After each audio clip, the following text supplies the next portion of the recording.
माना है काम। फन का माना क्या है? काम है। और अस्मा इसम की जमा है जिसका माना है नाम।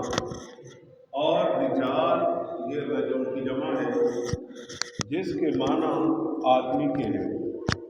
अब ये पूरा मतलब क्या बना? फन्ने अस्मा और रिजाल का मतलब ये बना कि रावियान हदीस के कवाइफ से आगाही हासिल करना। रावियान हदीस का मतलब जो आप सल्लल्लाहु अलैहि वसल्लम को हदीस बयान करने में जितने नाम आ रहे होते हैं ना, उन रावियों के बारे में पता हो, उनके बारे में इल्म हो, हैं जी, तो ज़ाहिर है जितना सनद मजबूत होगी, रावी मजबूत होंगे, तो उतना ही ज़्यादा उस इबारत को, उस मतन को, उस हदीस को उतना ज़्यादा तक़वियत मिल जाती है। शक व शुबा की गुंजाइश नहीं रहती।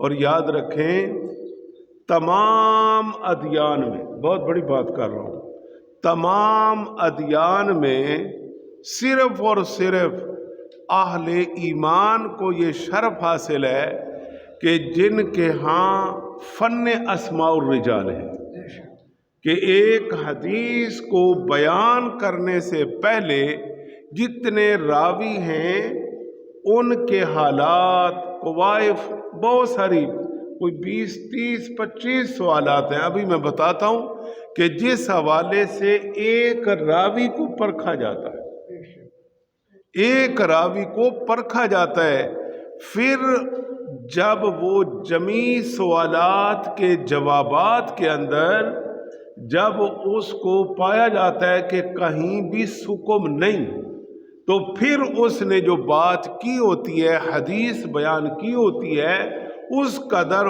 उसका दर्जा बढ़ता है। ठीक है। और ये वो इल्म है कि जिसको यहूद व हनूद, मुस्तशरिकीन सब ने माना कि मुसलमानों की कामयाबी का राज इसी में है कि ये बग़ैर तहकीक व तफ्तीश के हदीस अपने महबूब यानी नबी अलैहिस्सलाम की भी बयान नहीं करते हैं जी। इसलिए आज मज़हब इस्लाम दुनिया के अंदर मेरे दोस्तों कामयाब है, हैं जी। और अब सुन लीजिए कि ये जो इल्म अस्मा और रिजाल होता है, यानी असल इबारत से पहले जो रावी होते हैं उनके बारे में क्या क्या सवालात होते हैं, उन सवालात के अंदर ये चीज़ें शामिल हैं जी। और पहला सवाल ये होता है कि आया कि ये जो रावी है ना, हदीस मुस्तफ़ा अलैहिस्सलाम को बयान करने वाला, इसका सिलसिला नस्ब क्या है।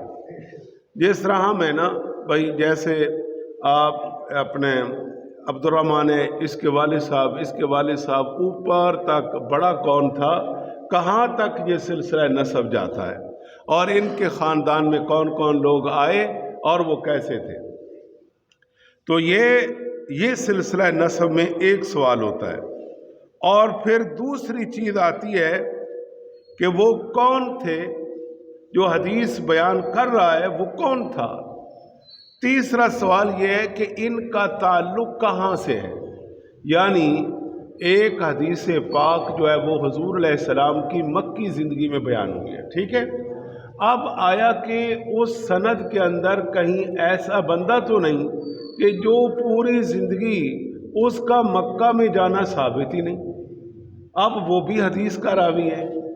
इसी तरह एक फरमान मदीना शरीफ में हुजूर ने किया, अब एक आदमी कूफा का रहने वाला है, अब उसका जाना मदीनातुर रसूल में साबित ही ना हो, अब वो आखिरी रावी बैठा हो कि जी मैंने आप अलैहिस्सलाम से ये हदीस यानी सुनी और बयान कर रहा है किसी भी हवाले से।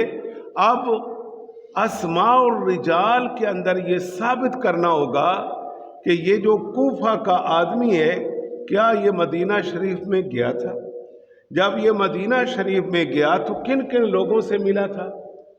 پھر آگے وہ لوگ کون تھے؟ کیا وہ حضور علیہ الصلوۃ والسلام کے قرب کے لوگ تھے؟ یا یہ مکہ المکرمہ میں گیا تو کن لوگوں سے ملا؟ کیونکہ اس دور میں دیکھو نا، مخالف لوگ بھی تھے، موافق لوگ بھی تھے، یہود و ہنود بھی تو بیٹھے تھے نا۔ اب کوئی بات وہ بھی تو من گھڑت اور جھوٹی چھوڑ دیتے تھے۔ اب ظاہر ہے اس طرح سے یہ سوالات پر یعنی یہ دیکھا جاتا ہے۔